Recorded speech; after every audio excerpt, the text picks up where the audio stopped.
নমস্কার বন্ধুরা, দোলন simple housewife চ্যানেলের 184 নম্বর ভিডিওতে তোমাদের সবাইকে স্বাগত। আজকে আমি বানাবো পুর ভরা ঝামেলা ছাড়াই কড়াইশুঁটির কচুরি।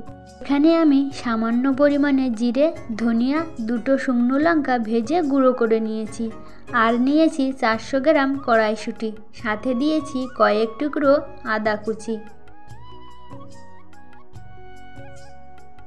এবার দিয়ে দিচ্ছি পরিমাণ মতো লবণ।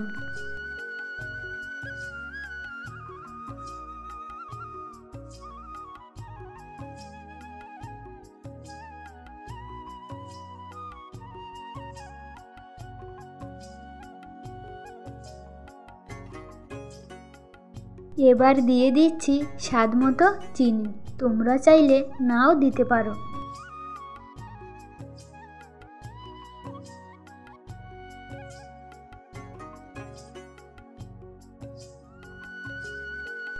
এবার দিচ্ছি সামান্য পরিমাণে জল। এবার এটাকে মিক্সারে পেস্ট করে নেব।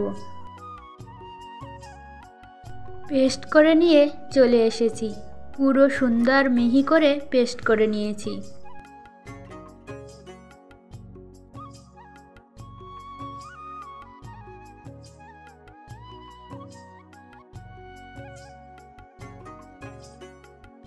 চারশো গ্রাম কড়াইশুঁটির জন্য এখানে আমি নিয়েছি 250 গ্রাম আটা, 250 গ্রাম ময়দা,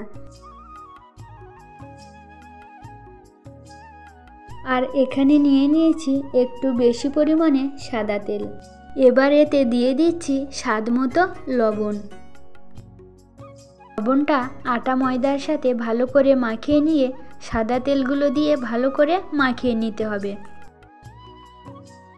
ভালো করে মাখিয়ে নিলে কিন্তু কড়াইশুঁটির কচুরিগুলো অনেক নরম ও টেস্টি হবে।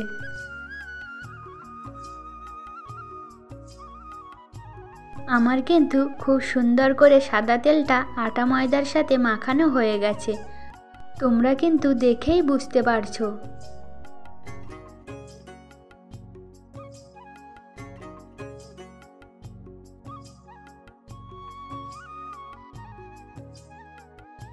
এবার এর মধ্যে কড়াইশুঁটির পেস্টগুলো দিয়ে নিয়ে ভালো করে মাখিয়ে নিতে হবে। এইভাবে কিন্তু খুব সহজেই পুর ভরার ঝামেলা ছাড়াই কড়াইশুঁটির কচুরি বানানো যায়। আমরা কিন্তু অনেক সময় লেচির মধ্যে পুর ভরে বেলতে গিয়েই ফাটিয়ে ফেলি, তাই পুর ভরার ঝামেলা ছাড়াই এইভাবে বানিয়ে দেখবেন।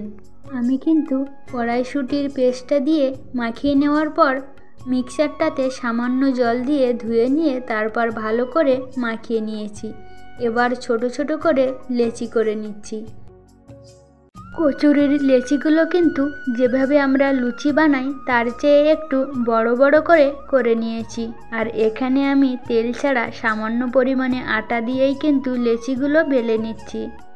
আর লেচিগুলো খুব বেশি মোটাও না, খুব বেশি পাতলাও না, এমনভাবেই বেলতে হবে, তাহলেই কিন্তু কচুরিগুলো একটু ফুলকো ফুলকো হবে। তো বন্ধুরা, তোমরা যারা আমার চ্যানেলে নতুন অবশ্যই কিন্তু ভিডিওতে লাইক দিয়ে চ্যানেলটিকে সাবস্ক্রাইব করে দিও। আর আমার ভিডিওর কোনো অংশ তোমাদের যদি ভালো লেগে থাকে অবশ্যই কিন্তু ছোট্ট একটা কমেন্ট করে যেও।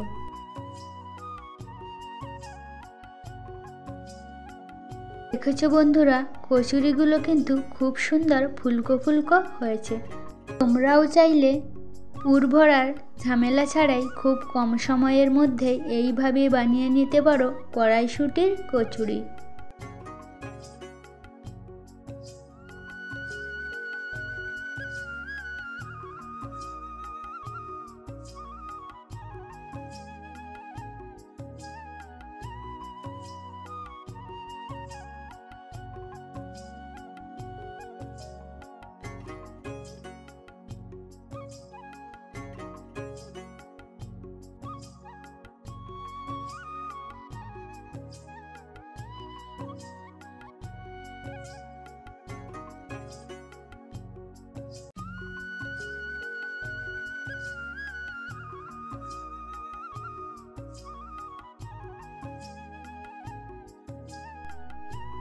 আবারও একটা কচুরি আটা দিয়ে বেলে দেখিয়ে দিলাম।